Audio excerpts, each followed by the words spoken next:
సురక్షితమైన స్థలంలో ఉండుట కొరకు ఎవరి మీద ఆధారపడాలి? గొర్రెలు కాపరి మీద. వచ్చాడా మన కాలంలో ప్రధాన కాపరి? పరిశుద్ధమైన దూత. ఏమన్నా ఒకప్పుడు ప్రవక్తలో ఉన్నాడు, ప్రవక్త సంఘాన్ని భద్రపరుస్తూ ఉన్నాడు, ప్రవక్త సంఘాన్ని కలుషితం కాకుండా చేస్తూ ఉండేవాడు. అంతేనా కదా? సంఘంలో ఏ ఒక తప్పుడు సిద్ధాంతాలు లోపలికి రాకుండా ప్రవక్తలో ఉన్న దేవుడు సంఘాన్ని కాపాడుతూ ఉన్నాడు. కానీ ఇప్పుడు ప్రవక్త వెళ్ళిపోయిన తర్వాత సంఘం ఒంటరిదిగా కనబడుతున్నది. కానీ ఒంటరిది కాదు, ఎందుకంటే ప్రధాన కాపరి వచ్చి అంటే వెళ్ళిపోలేదు ఆయన. ప్రధాన కాపరి వచ్చి వెళ్ళిపోలేదు ఆయన.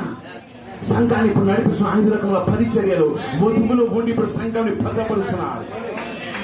అబ్రహాము ఒక అర్పణ అర్పించాడా? 15వ అధ్యాయంలో అర్పించినప్పుడు ఏం చేశాడు? సాయంకాలం వరకు ఆకాశ పక్షులు వచ్చి దాన్ని కలుషితం చేయకుండా, దాన్ని పాడు చేయకుండా తోలివేస్తూనే ఉన్నాడు. అతను ఏమన్నాడు ప్రవక్త? ఎప్పుడు ఆకాశ పక్షులు ఏమైనవి? దయ్యపు ఆత్మలు.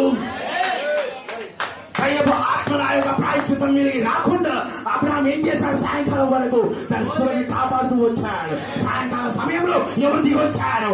అగ్ని స్తంభం దిగి వచ్చాడు. ఈరోజు మన కాలపు అబ్రహాం ఎవరు? అబ్రహాం అయి ఉన్నాడు.